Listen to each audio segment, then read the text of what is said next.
Attorney Jim Walden wants to run New York City as a political technocrat, but he has to decide if he'll run as a Democrat, a Republican, or an independent. So let's talk about this. You are not currently registered in a party. You were before 2006. You were a Democrat. What are you going to do if you run for mayor? Well, I'm certainly going to take the independent line. And Marcia, honestly, first of all, thank you for having me on. And secondly, I think that New York City is not just ready, but eager for independent leadership. We are all tired of the clown car that our political system has become. Mayor Bloomberg did a really good job during his first 2 terms, not so much during the 3rd term. Closed a lot of hospitals, closed a lot of schools, closed a lot of firehouses.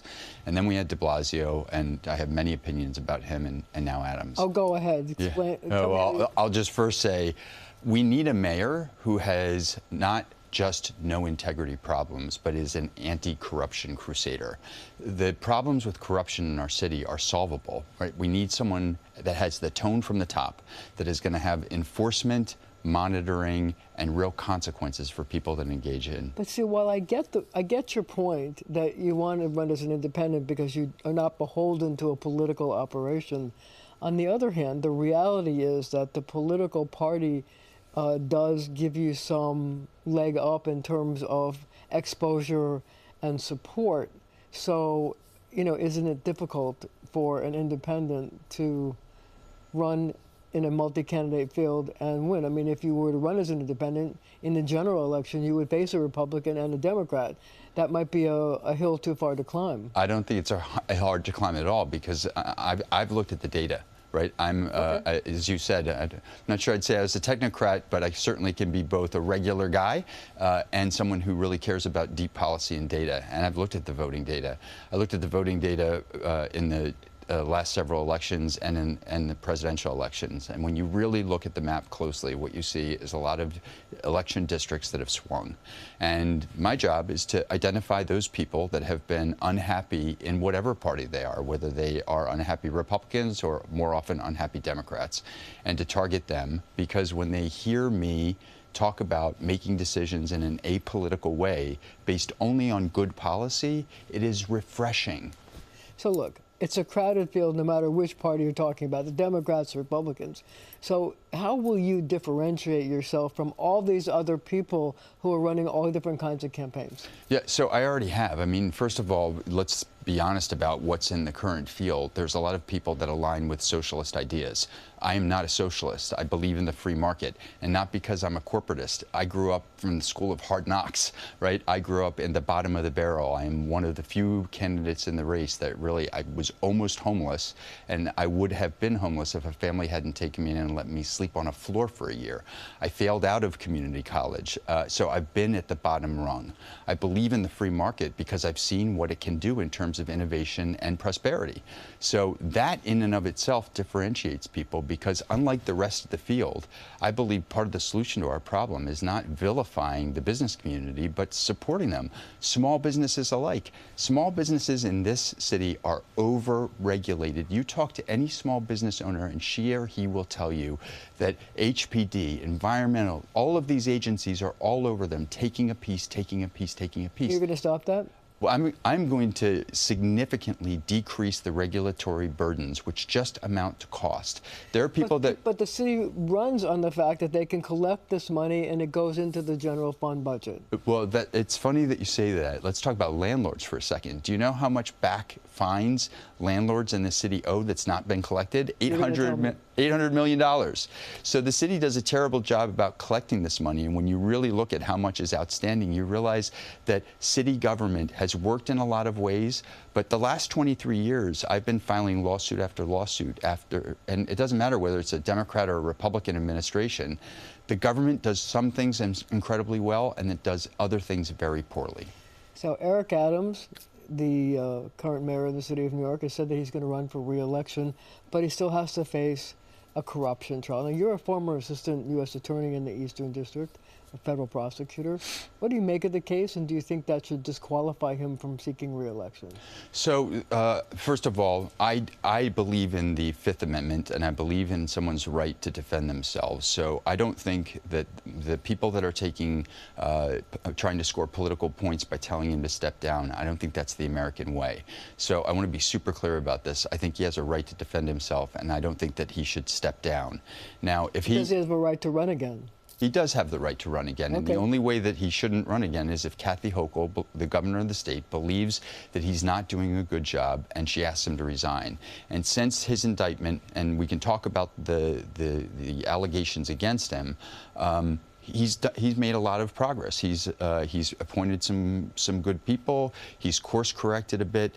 His policies are still terrible, and he's still compromised. He's negotiating with the new immigration czar, and everyone is concerned that he's going to essentially sell out the migrant community. Well, but wait a second. Let's talk about that. So you are a law enforcement guy. You I do. came from the Eastern District. So what he is saying, because I had to cover it, what he is saying is he wants to cooperate in getting people convicted of crimes deported. Is that a good idea, a bad idea, or something we shouldn't even anticipate? So, first of all, I think that the idea that the federal government is going to send an army of jackbooted thugs into the city to start rounding up people, I think that that's overblown. But I do think that we can agree on two things. Migrant families should be protected, right? They deserve their due process. They shouldn't be... Wait a second. So say you're a family, but the man of the family, I hate to be sexist, but somebody in the family commits a serious crime. So you would keep the family together and keep them here even though one of them committed a crime and was convicted? So there's a lot of complexity here, but it depends on whether or not they filed a political asylum claim, right? So what I would do with those, first of all, I'm just telling you, convicted of a crime or not convicted of a crime, I would keep families together during the period of time that the process is playing out. But somebody's convicted, then what happens? Well, it depends on what kind of crime that that they're accused of. Even families in New York City or other places, they can get separated, if you will, if there's someone in the household that was... Would you allow the NYPD to cooperate with ICE agents, federal immigration Within agents? limits. Within limits, I would. What are the limits? The limits are go after the single adults, and that's the primary pool of people that have been convicted of crimes that are serious enough to warrant deportation are single individuals. Start there. That is the low-hanging fruit. Keep the families together, whether or not someone has a conviction. Keep them together, even if you keep them together in a more secure setting. There are lots of different ways that we can deal with the the migrant crisis if we're thoughtful and if we don't treat one size fits all. So families deserve to be kept together to the maximum extent possible. Individuals who are convicted of crimes should be deported, and frankly, they should be detained pending their deportation proceedings, because those proceedings, there's going to be a court case that is happening. And so for those people that are here under false pretenses, they've been convicted of crimes in their home countries, they should be detained while their deportation proceedings are pending. And would you increase work permits? We have about 30 seconds left. Would you try to get them more work permits? I would. I mean, I think that there are a lot of people in the migrant community that came here because they want to work, and I think that there is where I could negotiate with the federal government without being compromised to try to give space for us to deal with each community separately and to give them each a bespoke way of developing policy, so that if there are people that can work, that want to work, they have valid political asylum applications, we can keep them here. Okay, we're going to have to leave it right there for now, but we'll have more right after the show on our streaming channel, CBS News New York.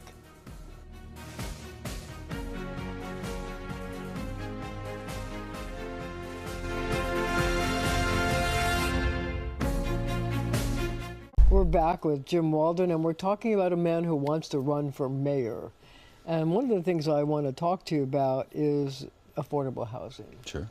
I know that Mayor Adams has made much of his recent ability to pass the City of Yes, which is a policy that will allow the city, it claims, to build 80,000 units of what he says will be mostly affordable housing. Good idea, bad idea? How would you change it if you were mayor? So I think that the city of Yes is really the city of Band-Aids on bullet wounds.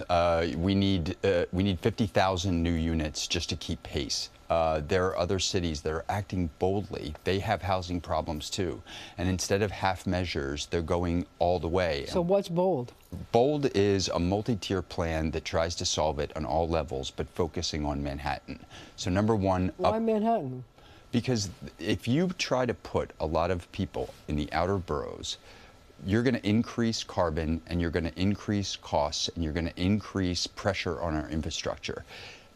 Manhattan, the people that live there already made whatever choices they made. They don't mind living in density. To live in high-density areas. Yeah, of course. So if that's where the density is, then that's where most of the jobs are. But see, the city of Yes made it spread out all over the boroughs. You think that's a bad idea? Well, I don't think we need to go there. I mean, all they did was make. If you look at the map of the people that rejected the city of Yes and wanted it to be the city. Yeah, but it still passed. It did. It did pass by a very small margin. And my plan. People voted against it. My plan would be to start incrementally, in the sense of maybe we will have to go to the outer boroughs at some point, but that's not the best place to put these places anyway. You'll decrease construction costs if you put them in denser areas and you create, in cooperation with the real estate industry, incentives for greater development. So I want to make sure I understand this. Sure. You were elected mayor. You would sort of undo the city of Yes, or you would decide, I'm not going to have them build these big complexes in the outer boroughs. I'm going to make sure that we build them right here in Manhattan. Are you going to undo this? Is that your promise? No, it's not my promise, because I think the city of Yes is going to undo itself in two ways. Number one, the way that they went about it without going through ULURP, whether you like it or not, is probably illegal and is going to be challenged. And the money that they put up, the $5 billion, is completely illusory. There's no budget in the city for the $4 billion that they committed, and the $1 billion has to go through Albany. Do you trust Albany to pass a budget that has that $1 billion in it?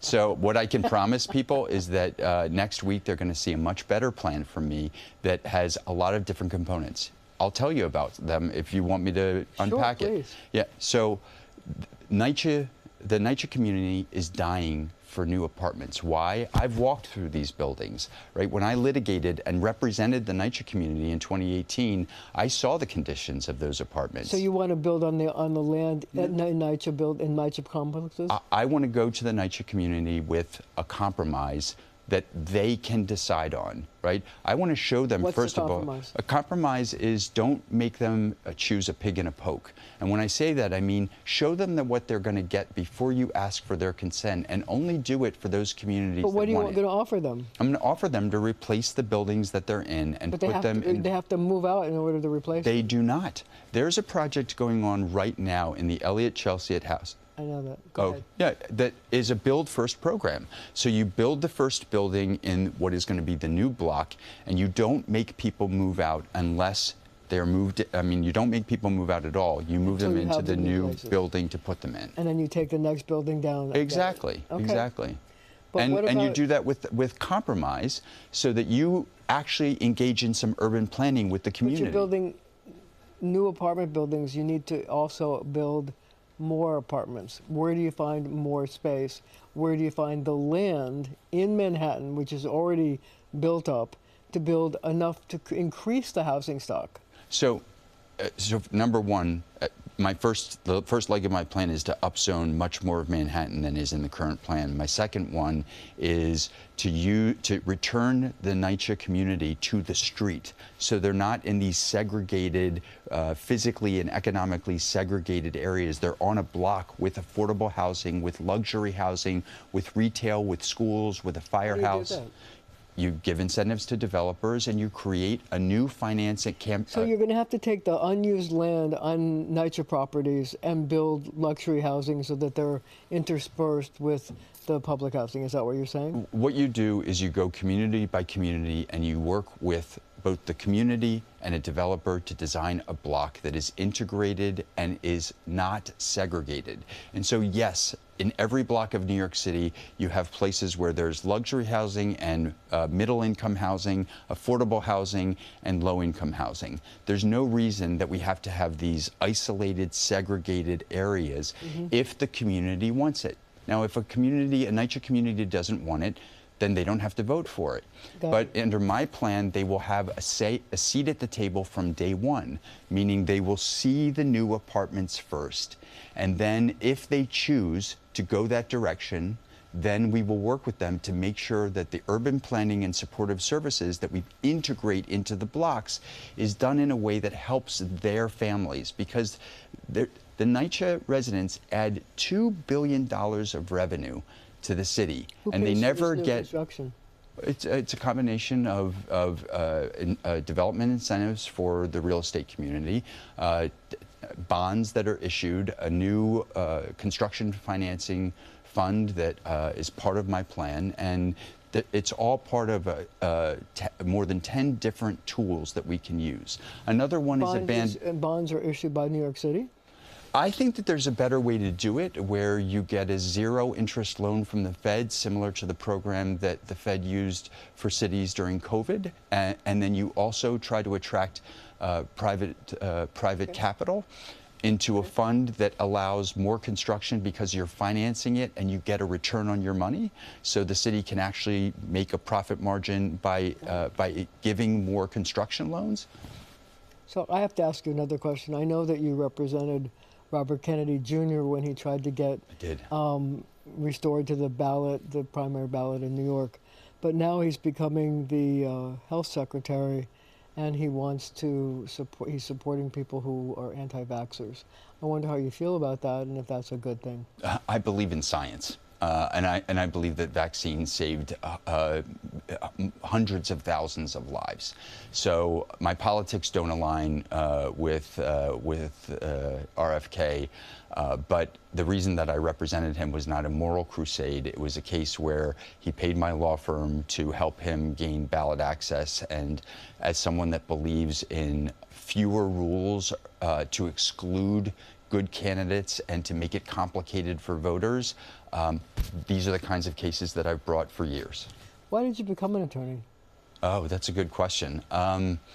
So the truth of the matter is, as I said before, I started out, very, very much at the bottom end of the ladder, and as I went through college, seeing the very different options to me, it's the idea of having a mission in my profession spoke to me. When I knew the families that were torn apart from my childhood, and I realized that I could help protect people, I wanted to be a prosecutor. And so I wasn't sure, coming to New York City, that as a kid from Levittown, Pennsylvania, that I would be able to get a federal prosecutor's job. But you did. I worked very hard and got that opportunity. And for 10 years, I fought the battle for families and victims, and I'm super proud of that work. Do you think that AI is going to have an effect on the legal profession? It already is having a significant impact. Well, people are relying on it in a very bad way to try to generate legal content for court filings without then checking to make sure that there's quality behind the cases that they're cited as legal precedents.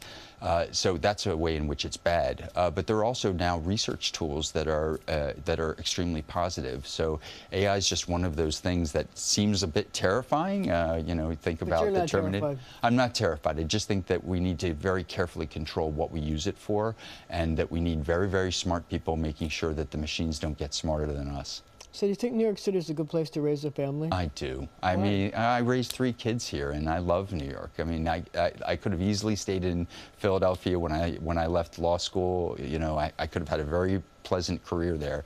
And I came to the Big Apple because I always loved it. I still remember, on one of the very few family trips we had, coming up to New York City and going to the top of the Empire State Building. So I do love it. So what do you do to unwind? So I work out, try to work out as often as possible, a little bit less during the campaign. I spend time with my family. I listen to and follow a lot of music, and so I read about different artists. I like to go to concerts and plays. Yeah. What's your fast food of choice? Oh, that's a great question. I mean, the truth of the matter is, I love McDonald's French fries. You and the new almost president of the United States.